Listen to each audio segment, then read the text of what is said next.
subscribe, follow, like, share. Last Bell Boxing. These guys give you all the exclusives, and next time I get my fight date, it's going to be exclusive on here as well. So make sure you give them all a follow. Hello, welcome to Last Bell Boxing. This evening we're joined by regulars Brett and Sean. How you doing, boys? Doing good, mate. All good, mate. All good.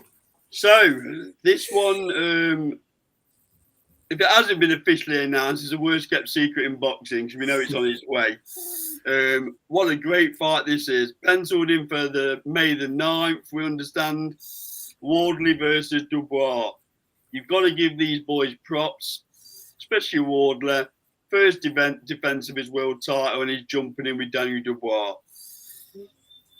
Dubois, you know, he's only been beat by Usyk and Joyce, you know, in his career, and Joyce with a bad injury.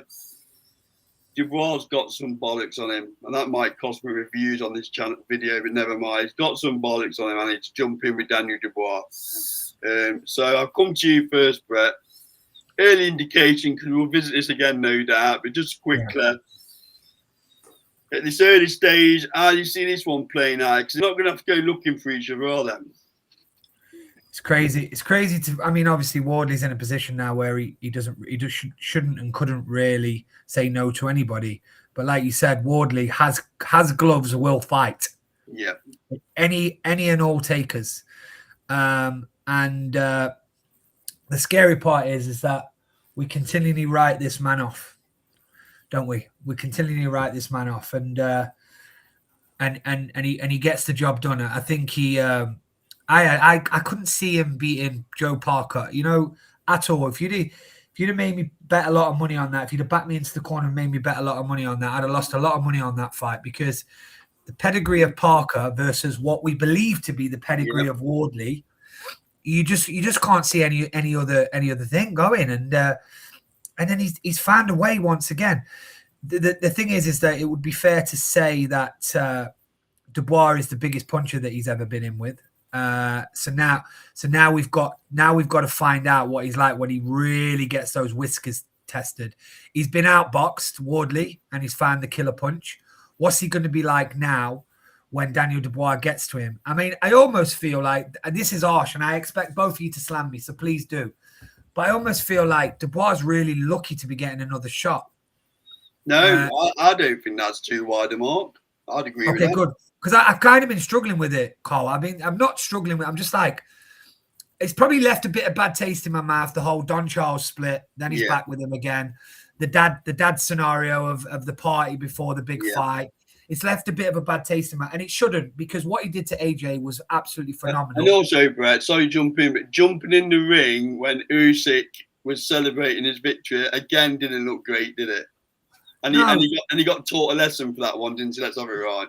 Yeah, and so it's almost like, but fair play to him as well, because it's almost, you want him to go back to the Dubois 0.2 and just go, or 0.50, and just go and take some fights and start learning your trade again. But he's in with Wardley, cracking fight. Do you think it's a case of the heavyweights were lining up to get in with Wardley first? Obviously the easiest world title that's available, right? Yeah, that's my thing, is that in a 50-50 fight, and probably only the Wardley thing is because you can't write him off now. We're all scared to write him off. But on paper, you'd be saying this is a brilliant opportunity for Daniel Dubois to get a title back. And brilliant opportunity. You know, I'm a bit of a Fury fan, like you're a bit of an AJ fan. Why do we think Fury's jumping in with Makhmudov rather than jumping in with Wardley? Do we think he didn't fancy Wardley? Because he could have got the fight, couldn't he? Let's have it right. I think it's genius from the Fury camp to take that one. Let's have a little look what happens here. And then let's keep sitting to see if AJ comes back, because you could have been on the end of a big shock by taking on Wardley. He knows he's going to beat Makhmudov. And we're all interested. As much as I'll give him some crap along the way about taking this fight, I will say I think it's a brilliant move from his team, because they'll sit this one out, see what happens here, see where AJ's at, and then see if it's that biggest payday that any British boxer's ever received in their life. Yeah. Sean, coming on to you, give us your thoughts about this fight. Gets us all excited, right? Gets the juices going as fight fans. It does, yes. It's a brilliant fight. I'm intrigued by it quite a lot, to be honest. I think Wardley beats him. I have to be honest. I've written him off too many times, and he's proved me wrong as he has all of us. But I think he's at this point of his career now where he's got a real hunger. Now he's got the belt. He said it himself. He doesn't feel like he's world champion because it was emailed to him. So this is his opportunity to sort of be a bona fide fighter and sort of have the real acclaim to becoming a world champion. I think, like we were touching on the previous video with Lee Wood and Josh Warrington, I think already Daniel Dubois has got quite a lot of miles on the clock. Let's not forget those two Usyk fights were pretty much beatings for him. The AJ fight, although it was one-sided, it wasn't a walk in the park. So I think not enough is speaking about the miles Dubois has got already, to be honest. And I think Wardley will probably be coming from behind in points. I imagine Dubois will come out fast and win a few of the early rounds. But I can see Wardley stopping him inside 6. I really can. Sean makes a really good point there, though, mate, because I didn't think about that. Even with the amount of times Daniel Dubois has been written off by the media because of the quitting scenario. I'm not saying he is a quitter, by the way, but he's rebuilt himself. We've all got behind him again. So there's them psychological scars. And then he's been beat by Usyk very, very easily. He did what he did to AJ. But think about it. You're right, mate. Like going back as far as with Big Baby Miller. That wasn't an easy fight for him, was it? So that's a good point. I didn't think about that. You know, I think because of what he did to AJ so convincingly, I kind of see him at that elite upper echelon level now. And maybe, like you say, there is some miles on the clock that we're not thinking about. So come on then, Brett. Give us your prediction. How you think this plays out? Oh, mate, I've got loads of splinters here. Like, what I will say is, it'll probably go the other way because I think me and you are the same. I think have you written Wardley off all these last few fights? I've told you before, haven't I? I didn't have him winning against Gorman in Liverpool. That's right. I've not had him winning since. So yeah. Well, I don't want to jinx Wardley, and obviously we're big fans of the Ben Davison stable on this channel. But I'm going to back him, and I'm going to back him to put Daniel in some real trouble with a combination at some point.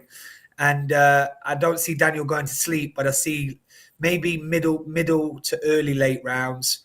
The referees jumping in and saving Dubois from being knocked out. What says you, Sean?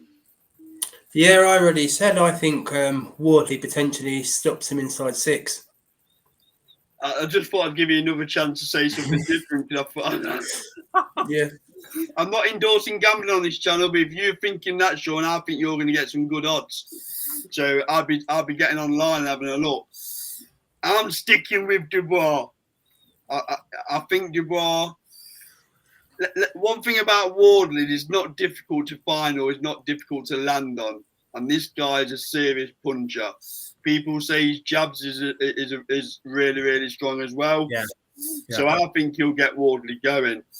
And I know you said, Sean, you think Wardley's going to win in 6. I think Dubois is going to win in 6. I think he's going to land at will and do a similar job to AJ. Once he gets him going, he's not a bad finisher, Dubois, and I think he'll finish it.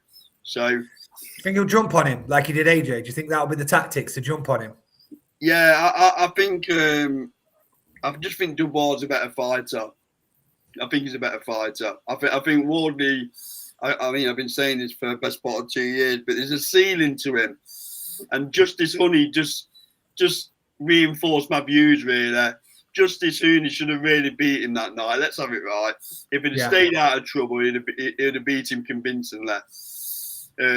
So yeah, I'm going Daniel Dubois inside 6. I'll give you a bit of reasoning for my thoughts there. You just alluded to it a bit in what you were saying about having him hurt. I think Wardley's probably the most dangerous boxer when he's hurt there is at the moment. So I think if Dubois makes a mistake of going for him and doesn't fully assertively go for it. Wardley can easily stick one on him when he's really hurt, as he's shown before, and put Dubois' lights out. So that's what I see happening. Yeah, let me give you my little bit of context and Sean, while we're having a group hug. I reckon what's going to happen is he's never been hit by anyone who's got the power that Daniel Dubois got. And he's been hit clean by some of them fighters. So it'll be very interesting to see what happens if Daniel Dubois lands on him clean, which I think he will. You're talking different gravy in terms of power. So that's why I think he won't be in a position to be able to counter and land back because he'll be going.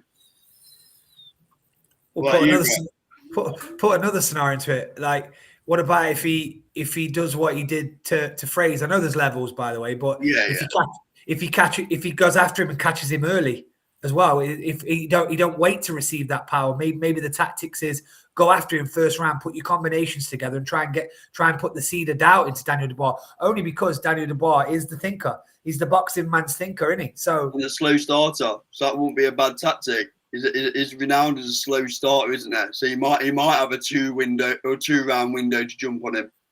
That's why it's an intriguing fight, right? Very intriguing. Okay, so no doubt I'll be proved right, and these two will be proved wrong when the fight happens. This has been Last Bell Boxing, proudly sponsored by SC Travel Insured Building Services. Thanks, Brett. Thanks, Sean. Like, comment, subscribe, and we'll see you on the next video. Thank you.